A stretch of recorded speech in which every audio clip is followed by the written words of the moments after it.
আল্লাহ তাআলার এক অপরূপ সৃষ্টি হলো বাবা। বাবা সন্তানের জন্য তার সব কিছুই করতে পারে।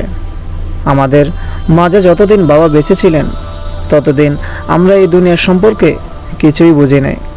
এই দুনিয়াটা যে কতটা কঠিন আমরা তা কখনোই অনুভব করি নাই। কিন্তু যখনই বাবা নামক ছায়াটা আমাদের মাথার উপর থেকে চলে গেল তখন আমাদের বুঝে আসলো যে আসলেই এই দুনিয়াটা কতটা কঠিন।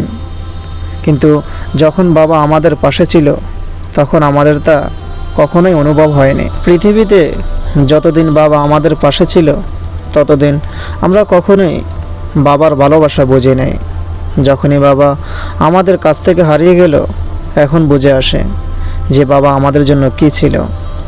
বাবাকে ভালোবাসি এই কথাটা কখনোই বাবাকে বলা হয়নি, কখনোই বাবার পাশে দাঁড়িয়ে ছবি তোলা হয়নি। কিন্তু বাবাকে যে কতটা ভালোবাসি তা এখন অনুভব করতেছি। কেন জানি আমার এখন মনে হয় যে আমি পৃথিবীতে যদি সবচেয়ে বেশি কাউকে ভালোবেসে থাকি তাহলে সেটি হচ্ছে আমার বাবা মা। আমি যে আমার বাবাকে এতটা ভালোবাসি তা আমি কখনোই অনুভব করি নাই।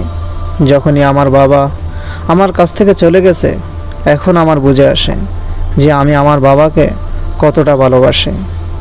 আমার বাবা আমার জন্য পুরো একটা পৃথিবী ছিল। এখন তা মনে হয় বাবা এখন আর তোমাকে ডাকা হয় না, এখন আর তোমার কাছে কোনো কিছু চাওয়া হয় না। সব সময় তোমার কাছে টাকা চেয়ে এখন আর কান্নাকাটি করা হয় না, এখন আর কাউকে বাবা বলে ডাকা হয় না। কোথায় হারিয়ে গেলে তুমি? বাবা মানে হলো সবসময় নিজের ইচ্ছেকে চাপা দিয়ে তার সন্তানের ইচ্ছাটা পূরণ করার চেষ্টা করা। বাবা মানেই হলো পুরো রাস্তা হেঁটে এসে সন্তানের জন্য কিছু নিয়ে আসা। বাবা মানেই হলো নিজে না খেয়ে সন্তানের কথা চিন্তা করা। এরই নাম হলো বাবা। আমার মতো যারা বাবাকে ভালোবাসো তারাই একটি লাইক কমেন্ট করো এবং তোমার বাবা বেঁচে আছে কিনা সেটিও কমেন্ট করে জানাও। তোমার বাবাকে তুমি কতটুকু ভালোবাসো সেটি লিখতে অবশ্যই ভুল করবে না। আল্লাহ হাফেজ।